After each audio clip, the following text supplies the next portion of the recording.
हम लोग कल जब मैं पहुंचा आपके यहाँ, आपने मेरा स्वागत किया, अभिनंदन किया, मुझे बहुत अच्छा लगा।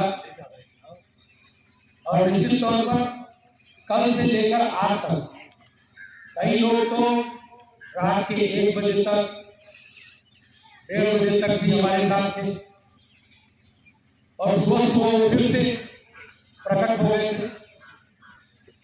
मतलब रात देर तक और सुबह फिर से 7 बजे लगातार जितना समय मैं रहा हूं उतने समय में कई हमारे मित्रगण बराबर साथ रहे। बहुत अच्छा लगा।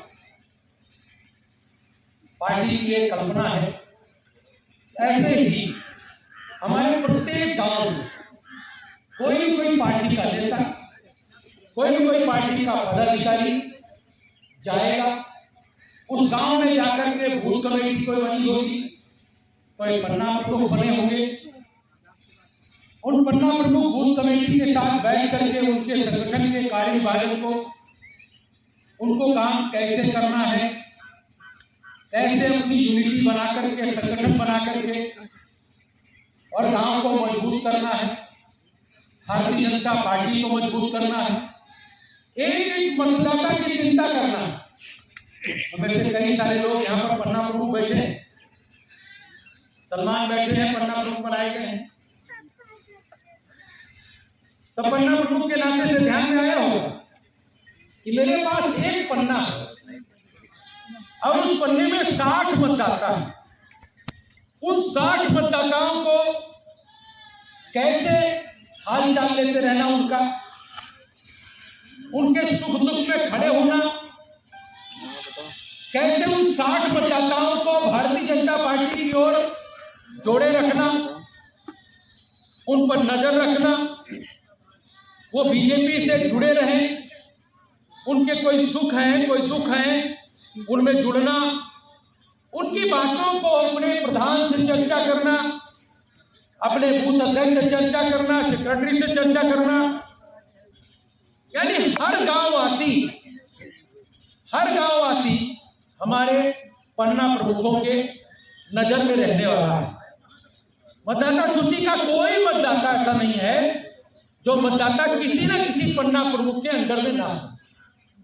कल जो रचना बनी है चलन, उस रचना में आपने देखा होगा रईस भाई कि कोई ना कोई पन्ना प्रमुख ऐसा होगा जिसके अंडर में कोई ना कोई मतदाता आता है। कोई मतदाता ऐसा नहीं है मतदाता सूची में जिसको हमने कहीं खाली छोड़ा, उसके ऊपर एक पन्ना प्रमुख लगा दिया। अब पन्ना प्रमुख और बूथ कमेटी सब मिल करके पूरे गांव वासियों को एकजुट करते हुए, उनके सुख दुख में खड़े होते हुए, उनको माननीय प्रधानमंत्री जी की गरीब कल्याण की जो योजनाएं आ रही हैं उन योजनाओं का लाभ दिलाते हुए और कैसे माननीय मोदी जी के सपने को साकार करने वाला काम हम अपने गांव से शुरू करेंगे। मोदी जी का सपना क्या है? मोदी जी का सपना है कि मेरा भारत विकसित भारत होगा। तो माननीय मोदी जी का सपना है मेरा भारत विकसित भारत होगा। तो इस बूथ कमेटी का सपना क्या होना चाहिए?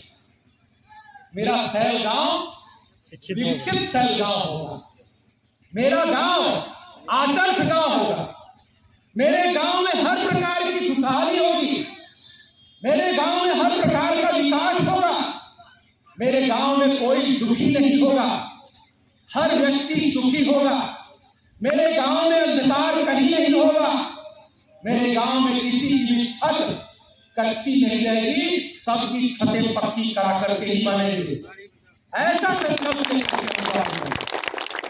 अगर देश के प्रधानमंत्री पूरे भारत की चर्चा कर रहे हैं और पूरे भारत के विकास की योजना बना रहे हैं, तो क्या हम बूथ कमेटी के लोग प्रधान के साथ मिलकर के इतना अच्छा प्रधान आपको मिला? मैं देख रहा हूं जिस प्रकार के विकास कार्य अपनी ग्राम पंचायत में दिखाई दे रहे हैं, अच्छे, अतुलनीय है, अद्भुत है। बहुत सारे गांव में मेरा जाना हुआ, अभी बहुत सारे गांव में ऐसी चीजें देखने को नहीं मिल रही, कम मिलती। सुबह हम लोग स्वच्छता अभियान में प्राइमरी विद्यालय में गए थे, आपने देखा प्राइमरी विद्यालय में स्वच्छता करते समय पर वहां हम लोगों ने साइंस लैब को चेकिंग किया, साइंस लैब खोल करके खुलवा के चेक किया। गांव के अंदर कंप्यूटर लगा हुआ, गांव के अंदर खगोल शास्त्र के बारे में, अंतरिक्ष विज्ञान के बारे में वहां पर सब चीजें प्रैक्टिकल लगे हुए हैं, इंस्ट्रूमेंट्स लगे हुए हैं। बच्चे को देख करके समझने में देर नहीं लगेगी। मास्टर साहब कई बार पढ़ाते रहेंगे, लेकिन कई बार बच्चे के दिमाग में नहीं आएगा। लेकिन बच्चा जब देखेगा सामने से कोई चीज लगी हुई वहां साइंस लैब में, तो उसको तुरंत समझ में आ जाएगा कि सौर ग्रह मंडल कैसा है, पृथ्वी के चारों ओर कौन कौन सी चीज घूमती है, या पृथ्वी सूर्य का चक्कर लगाती है कि सूर्य पृथ्वी का चक्कर लगाता है। ऐसे बहुत सारे प्रश्न हमारे बच्चों के, हमारे आने वाले भविष्य के हल होने वाले ऐसी साइंस लैब आपके यहाँ बन गई। गांव के अंदर इस तरह के विकास कार्य हुए। हम लोग उसके बाद अमृत सरोवर गए थे। अमृत सरोवर में हमारे लोगों ने खूब श्रमदान किया। मैं देख रहा था नसीब भाई घुस करके पानी के अंदर घुस करके हमारे सारे लोग उसमें जो कुंभी थी, जल कुंभी, उसको निकाल आज बाहर कर रहे थे। पन्नी बीन करके किनारे डाल रहे थे। ये क्या केवल बूथ कमेटी के लोगों की जिम्मेदारी नहीं, ये सबकी सामूहिक जिम्मेदारी, पूरे गांव की जिम्मेदारी है। क्या हम इस बात का संकल्प ले सकते हैं कि जो सार्वजनिक स्थान है, रोड है, प्राइमरी विद्यालय है, अमृत सरोवर है, ऐसी जगहों पर आंगनबाड़ी का कोई केंद्र है, ऐसी जगहों पर हम पान पुड़िया खा करके और उसका रैपर नहीं फेंकेंगे। हम उसके लिए कोई डस्टबिन लगा होगा। हमारे ग्राम पंचायत के प्रधान जी से मैं कहूंगा कि अगर डस्टबिन लगे हैं तो बहुत अच्छा, नहीं कुछ जगहों पर डस्टबिन लगवा दीजिए। और सब लोगों से आग्रह करो, रोड पर मत फेंको। मेरा गांव है, मेरा गांव मैं स्वयं स्वच्छ रखूंगा। अगर देश का प्रधानमंत्री पूरे देश को ठीक करने का संकल्प ले सकता है, सपना देख सकता है, तो क्या हम अपने गांव को सही करने का सपना नहीं देख सकते हैं? देख सकते नहीं देख सकते हैं? कोई सपने में अपना साथ दोगे कि नहीं दोगे? हाथ उठा के बताओ, सब लोग अपना साथ दोगे? अब कम से कम इतने लोग कभी पान पुड़िया खाकर के इधर उधर नहीं फेंकना, कूड़ेदान में ही डालना। गंदगी है। विद्यालय में हम गए, हम देखते हैं विद्यालय के पीछे वाले हिस्से में गंदगी थी। डेली सफाई होती, लेकिन पीछे वाले हिस्से में गंदगी देखी। हम लोगों ने उसको तुरंत सफाई करने का प्रयास किया। वहां हमारा नौनिहाल बच्चा जाता है, वो बच्चा इकराम का है, इकबाल का है, शैलेंद्र का है, कृष्ण कुमार मिश्रा जी का है। यह महत्वपूर्ण नहीं है।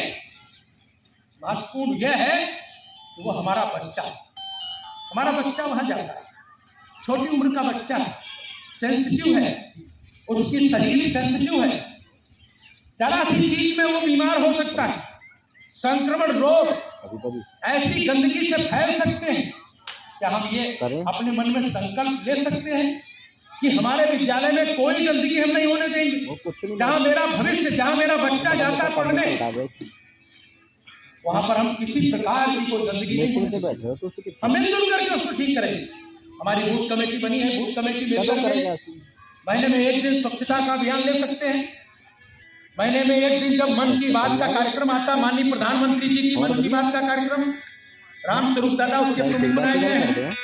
सबको आमंत्रित करके जिस दिन मन की बात होती है, माननीय प्रधानमंत्री जी ने आज मन की बात में क्या क्या अच्छी बातें कही, इसकी चर्चा करेंगे।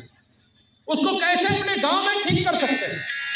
जब तक भारत का प्रत्येक नागरिक इस बात का संकल्प नहीं लेगा कि मुझे भारत को दुनिया का नंबर 1 देश बनाना है, तब तक भारत नंबर 1 नहीं बन पाएगा। अकेले मोदी के संकल्प लेने से नहीं होने वाला। मोदी के संकल्प में हम सभी लोगों को, भारत के प्रत्येक नागरिक को संकल्प के साथ अपने को जोड़ना पड़ेगा। और जब हम उसके संकल्प के साथ, माननीय मोदी जी के संकल्प के साथ जुड़ेंगे, तो आपको पता है, आपने देखा है पिछले दिनों माननीय मोदी जी ने संकल्प लिया था कि कश्मीर से धारा 370 खत्म करके मानेंगे। आज धारा 370 जम्मू कश्मीर में खत्म हो गई। धारा 370 खत्म होने से पहले जम्मू कश्मीर में जो गरीब कल्याण की हमारे यहाँ योजनाएं चलती हैं, ये जम्मू कश्मीर के लोगों को नहीं मिलती थी। वहाँ आवास नहीं मिलता था, वहाँ शौचालय नहीं बने थे, वहाँ पर गरीब कल्याण अन्न वितरण की योजना नहीं थी, वहाँ उज्ज्वला योजना का हमारे को गैस कनेक्शन हमारे लोगों को जम्मू कश्मीर में नहीं मिलता था। धारा 370 समाप्त हुई है। प्रधानमंत्री की गरीब कल्याण की योजनाएं जम्मू कश्मीर में घुस गई है। एक एक घर तक योजना पहुंच रही है। अब भारत का कोई कोना अछूता नहीं रहेगा। हर कोने में विकास पहुंचेगा, हर कोने में मोदी का संकल्प पहुंचेगा, मोदी के विकसित भारत की यात्रा पहुंचेगी और भारत को विकसित भारत बना करके ही हम सब दम लेंगे। इस संकल्प को लेकर के हमको आगे बढ़ना है। आप सबके बीच में रहा, आप सबने बहुत प्रेम दिया, बहुत स्नेह दिया, बहुत अच्छा लगा। सब लोग मेरे साथ स्वच्छता अभियान में भी सब झाड़ू लगा रहे थे। अमृत सरोवर में कई सारे लोग पहले संकोच कर रहे थे, लेकिन जब मैं उतर गया और पन्नी उठाने लगा तो एक आदमी भी ऐसा नहीं था कि जो कूद करके और उसमें अपनी सहभागिता नहीं कर रहा था। ये सामूहिक शक्ति है। जब तक हम उंगलियों की भांति अलग अलग रहेंगे, हमारी उंगलियां तोड़ी जाती रहेंगी। जब हम उंगलियों को मिला करके मुट्ठी बना लेंगे तो हमारी उंगली तोड़ने की ताकत किसी के अंदर नहीं होगी, बल्कि ये मुट्ठी अच्छे अच्छे लोगों की गलत सोच को तोड़ने की ताकत रखेगी। ऐसी मुट्ठी हमारी बनेगी। हम मिलजुल करके चलें, अपने गांव को कैसे खुशहाल बनाएंगे, कैसे एक दूसरे के सुख दुख में हम लोग जुड़ेंगे, ऐसे इन सब बातों को लेते हुए और आप सबने जो प्रेम दिया उसके लिए अपनी तरफ से आप सबको आभार अभिनंदन करते हुए मैं अपनी बात को विराम करूंगा। भारत माता की जय, भारत माता की जय, भारत माता की जय। वंदे वंदे वंदे मोदी योगी जिंदाबाद।